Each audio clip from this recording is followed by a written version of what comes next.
Welcome to Midas Academy. இதுக்கு முன்னாடி கிளாஸ்ல நாம ratio analysis and it's types பார்த்தோம்.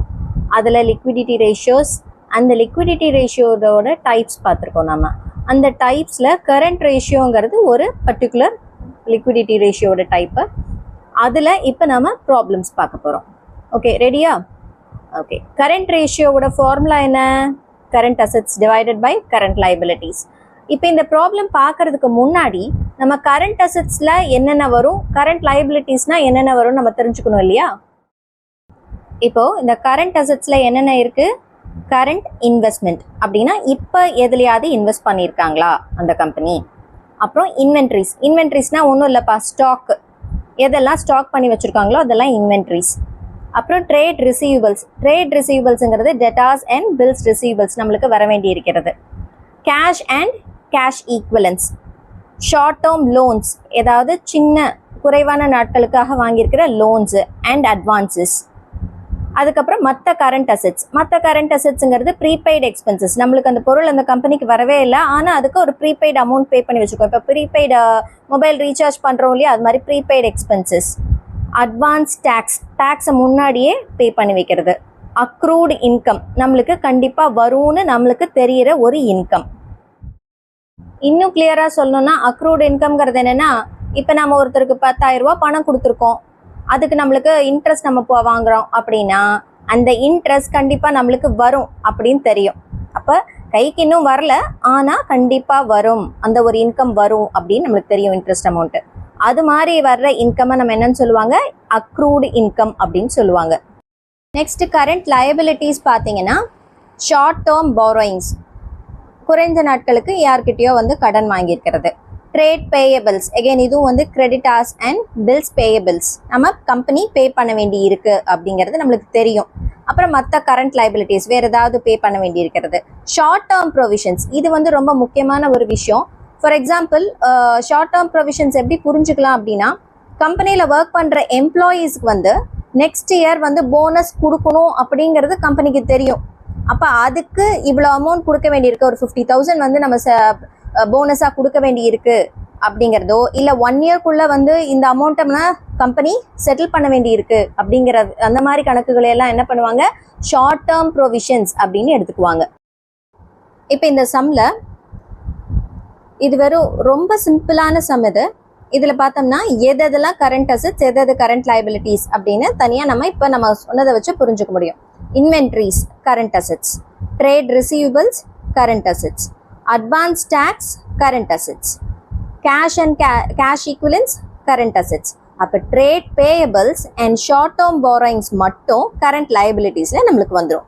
இப்போ நம்ம என்ன பண்ண போகிறோம்னா, கரண்ட் அசெட்ஸ் எல்லாத்தையும் நம்ம எடுத்து டோட்டல் பண்ணால் கம்ப்ளீட் கரண்ட் அசெட்ஸ் என்ன, டோட்டல் கரண்ட் அசெட்ஸ் என்ன தெரிஞ்சிடும். அண்ட் கரண்ட் லைபிலிட்டிஸ் கம்ப்ளீட்டாக நம்ம டோட்டல் பண்ணோம்னா டோட்டல் கரண்ட் லைபிலிட்டிஸ் நம்மளுக்கு தெரிஞ்சிடும்.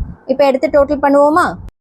இப்போ டோட்டல் பண்ணதில் inventories 50,000, trade receivables 50,000, advance tax 4,000, cash and cash equivalents 30,000. இது எல்லாத்தையும் ஆட் பண்ணும் பொழுது நம்ம டோட்டல் கரண்ட் அசெட்ஸ் என்ன வருது? 1,34,000 வருது. அதுக்கப்புறம் கரண்ட் லைபிலிட்டிஸ் பார்த்தோம்னா, trade payables 1 lakh, short term borrowings bank overdraft 4,000. So அதோட டோட்டல் கரண்ட் லைபிலிட்டிஸ் என்ன வருது? 1,04,000. இப்போ நம்ம ஃபார்முலா என்ன? Current assets divided by current liabilities. இப்போ இந்த டோட்டலை அப்படியே நம்ம அந்த ஃபார்முலாவில் சப்ஸ்டியூட் பண்ண போகிறோம். இப்போ அப்படியே சப்ஸ்டியூட் பண்ண உடனே நம்மளுக்கு என்ன தெரியுது? கரண்ட் அசெட்ஸ் 1,34,000 இருக்குது அண்ட் கரண்ட் லைபிலிட்டிஸ் 1,04,000 இருக்குது. அதாவது கரண்ட் லைபிலிட்டிஸை விட கரண்ட் அசெட்ஸ் அதிகமாக இருக்குது நம்மளுக்கு தெரியுது. இது it's a good sign for the company. எப்போவுமே கரண்ட் அசெட்ஸ் அதிகமாக இருந்து கரண்ட் லைபிலிட்டிஸ் கம்மியாக இருக்கணும். அதாவது என்னது? கடன் கம்மியாக இருக்கணும், அசெட்ஸ் அதிகமாக இருந்தால் தான் அந்த கம்பெனியோட ஃபினான்ஷியல் பொசிஷன் நல்லா இருக்குன்னு நம்மளுக்கு தெரியுது. கரெக்டா? இப்போ இதை அப்படியே நம்ம விட்டுற முடியும்? நம்ம ரேஷியோ கண்டுபிடிக்கணும். அப்போ இதை சிம்பிளிஃபை பண்ணணும். இப்போ சிம்பிளிஃபை பண்ணி காமிக்கிறேன். 1,34,000 divided by 1,04,000. Zeros cancel பண்ணிடுங்க. So you'll get 134 divided by 104. இப்போ இது ரெண்டையுமே நம்ம 2ஆல் டிவைட் பண்ண போகிறோம். 2ஆல் டிவைட் பண்ணும்போது என்ன வரும்? இது 5 times 252, 67. Okay, so we get 67/52. இதை ஃபர்தராக நம்ம டிவைட் பண்ணணும். 67/52ங்கிறத ஃபர்தராக நம்ம டிவைட் பண்ணணும். ஃபர்தராக டிவைட் பண்ணும் பொழுது 67 divided by 52. அப்போ 1 time is 52. இதை கேன்சல் பண்ணுறோம். இதை திரும்ப நம்ம டிவைட் பண்ணோன்னா என்ன பண்ணோம்? டெசிமல் வச்சு ஒரு 0 ஆட் பண்ணுறோம்.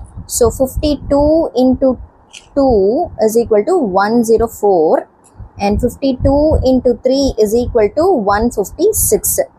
இப்போ இந்த 156 இங்கே இது பண்ண முடியுமா? முடியாது. ஸோ 3 times கிடையாது, 2. ஓகேங்களா? அப்போது 104. ஃபர்தராக இதை எகெயின் வந்து நம்ம சப்ராக்ட் பண்ணோம். அப்போ என்ன பண்ணலாம்? 6 4 46 வருது. இது இப்படியே பண்ணிகிட்டே போக வேண்டியிருக்கும். இட் வில் கம் லைக் இது டெசிமலுக்கு அப்புறம் திரும்ப ஒரு 0 ஆட் பண்ணி திரும்ப நம்ம டிவைட் பண்ண வேண்டியிருக்கும். ஸோ இப்போதைக்கு நான் இந்த ஆன்சரை மட்டும் நான் எடுத்துக்கிறேன். ஸோ ரேஷியோ என்ன அப்படின்னு பார்த்தோம்னா, இந்த சம்முக்கான ratio 1.2 divided by 1, which is 1.2:1 as the answer for current ratio. Sum வந்து உங்களுடைய புக்கில் இருக்கிற இல்லஸ்ட்ரேஷன் ப்ராப்ளம் தான்.